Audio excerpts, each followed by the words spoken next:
What's the top thing that kills a real estate sale? Ooh, I know. Vinyl siding, yellow shag carpet in the bathroom, political signs in the yard, and Justin Bieber poster in the bedroom. Totally.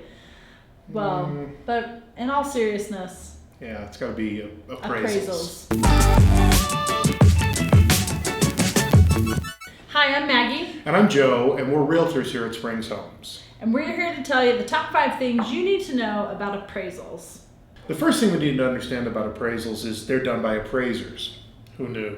An appraisal is just an assessment of the value of a thing. It could be a ring, it could be a car. In our case, it's a house, yeah. Right?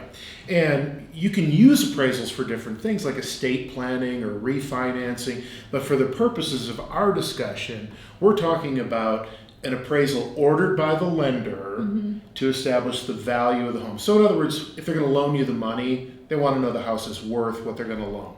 So it's an unbiased third party coming in and saying this is the value of the home. Yes, a licensed appraiser. Exactly. Number 2, unlike the inspection, the appraisal is a pass-fail. So it either comes in and supports the value or it doesn't.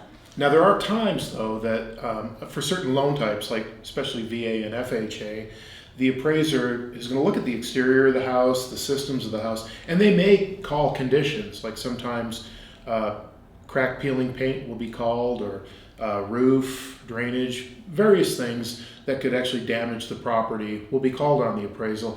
And they're conditions, but they feel like inspection items. Yeah, so it's not an inspection, but because the appraiser overall, no matter the loan type, is looking at the condition of the exterior of your home, the interior of your home, the size of your home, all of those things.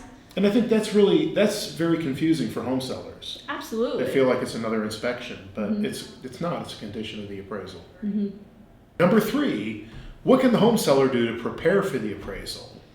Well, they can prepare for it like it's a showing. You want to make sure that your house is in order, that everything's clean, anything that's broken or just in disrepair is fixed and taken care of. You really want to make sure your house looks the best it can. And there are other common sense items too, right? Like plate covers, right, on the light switches or that are missing. Where you put the plugs, the outlets. Yeah. If you have any chipped or peeling paint, it's really important for all of that to be repainted.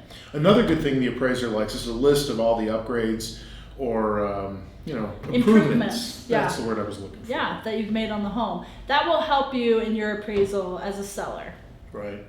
Another good tip is to make sure the appraiser can get to things like, rooms, the attic, that you don't have junk and stuff stored around the access to rooms or attic or basement or those types of places. So again, the appraisal is not an inspection, but the appraiser is coming in and does take a look at all of the interior of the home as well as your exterior.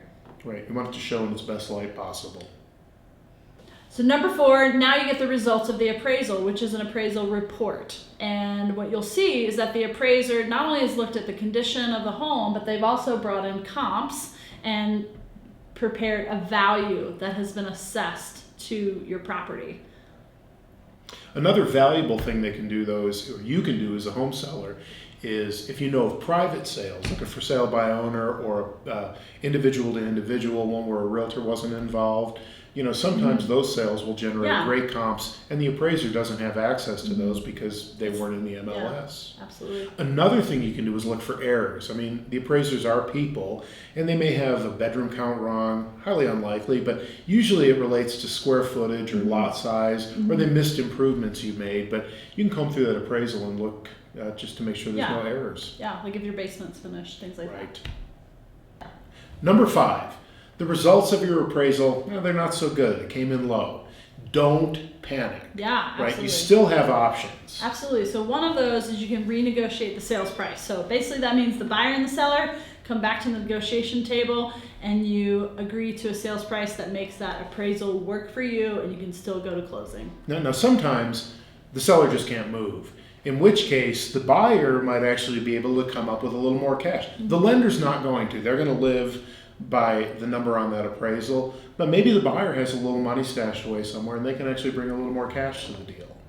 The other option that you have is as a buyer and even as a seller, you can ask for a reconsideration of value. You can ask that appraiser hey, we really need you to relook at this. Here's some more comps that we want you to consider because we don't think that this is really correct. What about different appraiser? Can you get a different appraiser? You can request a different appraiser if you have an FHA or a conventional loan. As a VA loan, you can't request a new appraisal. And then, of course, the last option is just walk away. Absolutely. Hate to see that happen, but it happens. Absolutely. And the buyer has to go back out on the market and look for a different house, and the seller has to go back on the market, start showings up again, and hopefully find a new buyer.